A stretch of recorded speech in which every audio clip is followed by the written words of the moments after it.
Ang ganda, no? Ang clear ng tubig at ang peaceful ng place. Tara, samahan nyo kaming gumala. Sabado na naman at ang ganda rin ng klima. At hindi rin masyadong matraffic. Kaya naisipan naming dumayo sa sikat na waterfalls sa Tanay Rizal, ang Daranac Falls.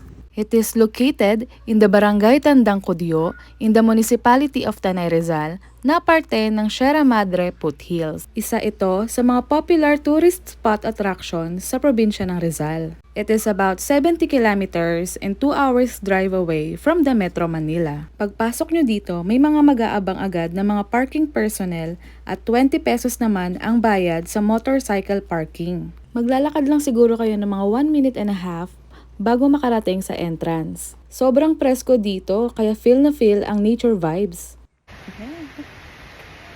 Daranac Falls. Ang entrance fee for adults ay 75 pesos at 50 pesos naman for children.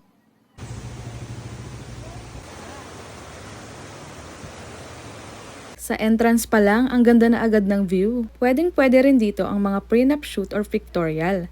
Meron silang in-offer na drone rent for 1,500 pesos and pitching tent for 200 pesos. Ang mga picnic shed ay pwedeng rentahan sa halagang 300 pesos at 200 pesos naman sa picnic table. Open sila 7 days a week from 8 a.m. to 5 p.m. at pinaka-importanting paalala dito ay bawal magdala at uminom ng alak. Bawal din ang magdala ng pets at bawal din magpatugtog ng malalakas para hindi makadistorbo sa ibang mga guest. Hindi rin kailangan ng reservation dito. Kailangan lang na maaga kayong makarating para mas ma-enjoy nyo at mas konti pa ang mga tao.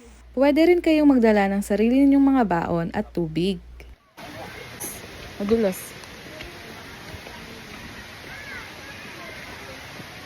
Dito rin ang daan papuntang Batlag Falls. Private dito kaya may separate na entrance fee na 100 pesos per head and 50 pesos naman for children. Kailangan nga lang mag-trek ng 2 to 5 minutes at matarik ang daan pataas. Pero sementado naman kaya hindi mahirap akyatin. Hirap na hirap yan. Hingal na hingal. Hingal na hingal ang person. Pero I think this will all be worth it naman. Batlag Falls. Ang gamit. Ay. Mas konti naliligo dito. Dito ka maganda. Oo, dyan. Yan yung napili namin table, guys. Kasi malapit siya dyan. Guys, kain. Burger steak.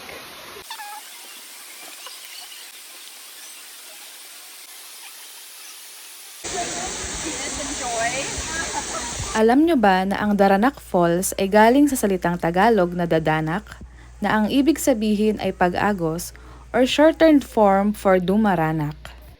Ito ay may taas na 14 meters or 46 feet na may lalim na halos 30 feet.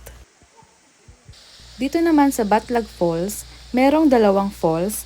Yung mas maliit na falls ay 15 feet ang lalim, while yung mas malaking falls ay may lalim na around 5 feet. Dito kami nagstay sa Batlag Falls kasi mas konti ang tao compared sa Daranac at mas clearer ang tubig at mas tahimik ang atmosphere. Mas mababaw din ang basin dito. Ang kulay ng tubig ay parang light turquoise to emerald green. Despite its popularity, it is well maintained and a perfect place to unwind.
I was really mesmerized by these beautiful waterfalls the instant I laid eyes on them. Tanggal pagod talaga sa napakahabang biyahe. I will definitely visit this place again.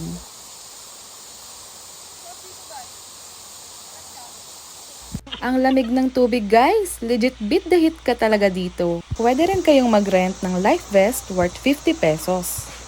It is indeed a magical place. Sobrang nakaka-amaze ang clear blue water underneath the waterfalls. Kaya sa mga hindi pa nakakapunta dyan, itry nyo nang bumisita at mag-explore dito. At isama nyo na rin ang inyong mga loved ones.